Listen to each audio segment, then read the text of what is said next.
Hey guys, Ryan here with Quantum Wellness. Today I want to talk about something that is not new, but something that I do think that a majority of people need to hear and be reminded of, and that is progressive overload, which to me is the key to building strength and muscle in a build cycle, as well as maintaining and looking at how quickly we're losing muscle if we're too aggressive with our caloric restriction during a cut.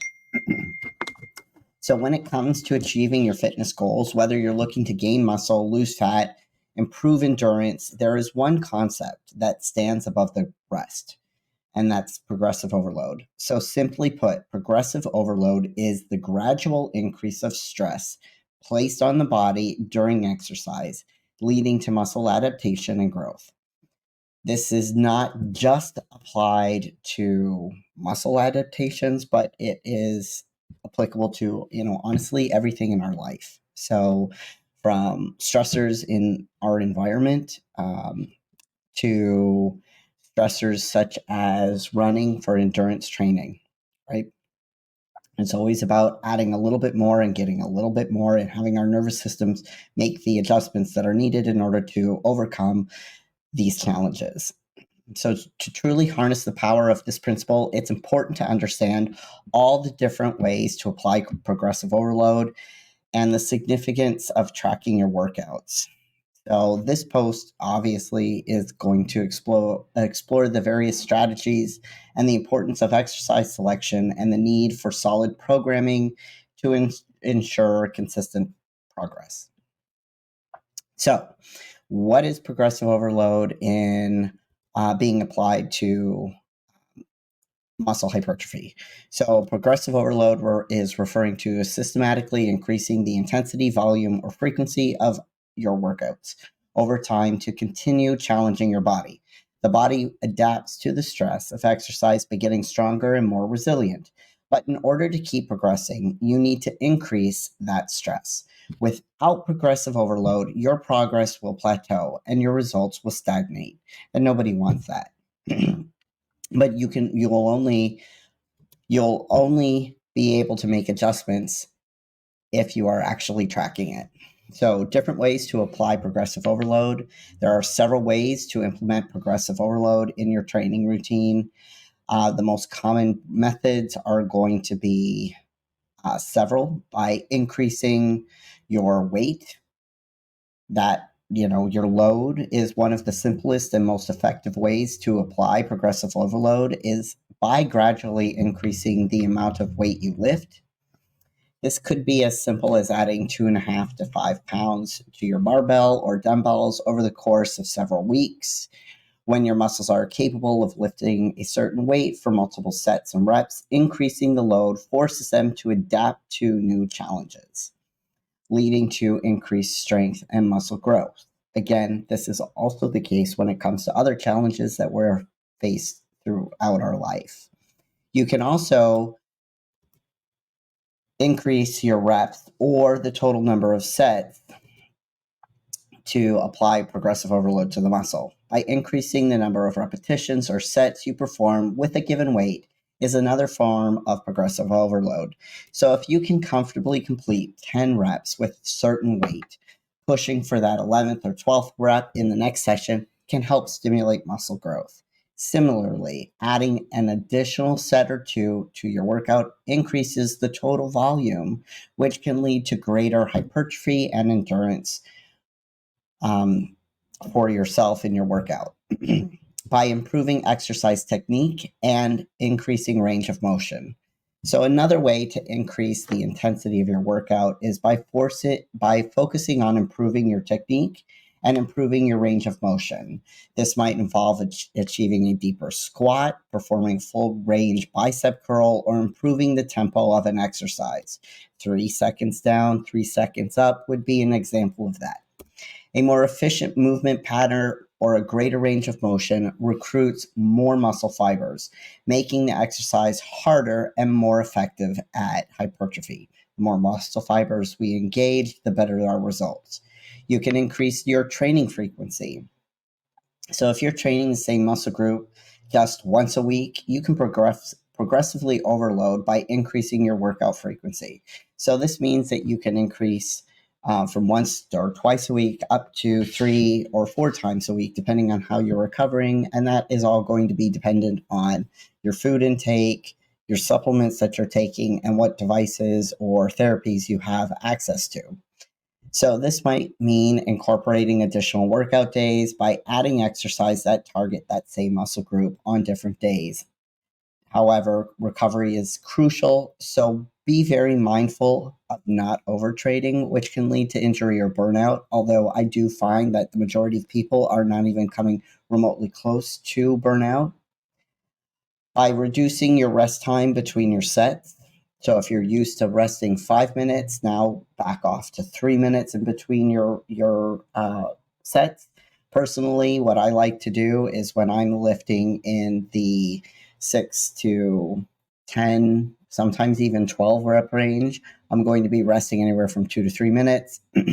Anything above from 10 to 15, sometimes if it's a small muscle group like the shoulders and the delts, my time will be reduced to 90 seconds, but generally I don't really go below 1 minute. Occasionally I'll do that if I'm doing isolated movements as well. So by decreasing rest intervals between sets forces your muscles to work harder with less recovery, increasing the intensity of your workout. This technique is partially useful for improving muscular endurance and conditioning.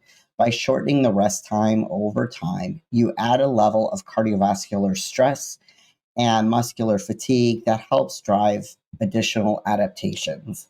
So again, it depends on what your goals are and the rep range that you're training in. So the importance of recording and monitoring your workouts. Tracking your weight, your reps, and your sets is absolutely essential when applying progressive overload. It may seem tedious, but it is the only way to ensure that you're consistently challenging your body and making progress.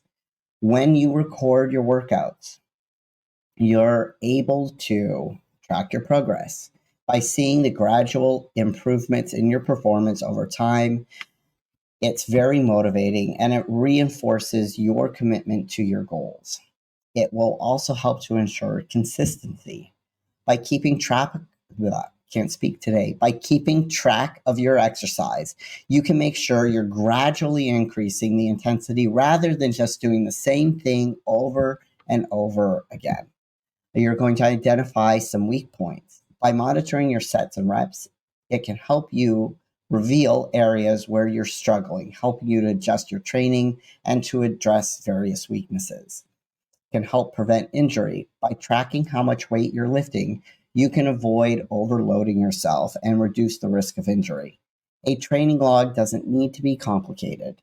You can use a notebook, a mobile app, or a spreadsheet. The key is to make it a habit and ensure you record all relevant data, including the exercise performed, the weight lifted, the number of sets, the number of reps, and if how you felt during that particular exercise. So when you're lifting heavy, are your joints hurting? Are they not hurting? Are you recovering correctly? Are you cheating yourself where you're needing assistance in order to complete those last final reps?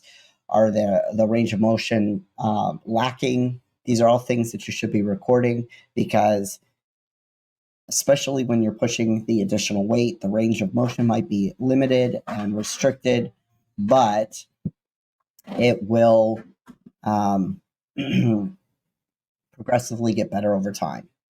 So correct exercise selection and programming. By choosing the right exercises for your fitness goals, it's crucial to ensure effective results. Not all exercises are created equal, and some are most suited to strength building, while others are going to be better suited for hypertrophy or muscle growth or endurance. And quite frankly, not every exercise is going to be the best exercise for mind muscle connection for every single person. If that was the case, we would have all sorts of cookie cutter programs out there, and personal trainers would not need to be involved whatsoever. Compounded exercises by focusing on compounding movements like squats, deadlifts, bench presses, and rows. These exercises engage multiple muscle groups and allow for greater overload, helping you to build strength and muscle mass. We have isolation exercise. While compound movements should be the foundation of your routine, isolation exercises such as bicep curls, tricep extensions, leg curls, isometric movements, these can help you target specific muscles and help bring up these weak areas. Additionally, programming your workouts is essential. A balanced program incorporates enough variety to target all major muscle groups while allowing adequate rest and recovery. A well-rounded program might include strength training, specifically your lower reps, higher weight.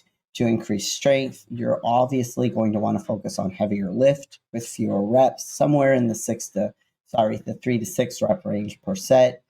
Hypertrophy training is going to run moderate reps, and these are just generalities, right? So moderate reps, moderate rate. So for additional muscle growth, you're going to want to aim for 8 to 12 reps with a moderate weight.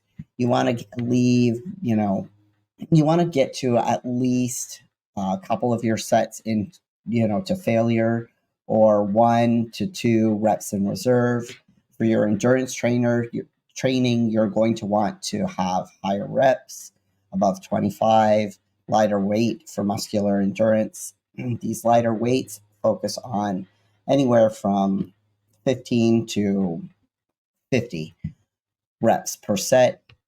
Remember, your program should align with your goals, so whether you're looking to build muscle, increase strength, or improve cardiovascular fitness, the exercises and structure of your workout should be designed with those goals in mind.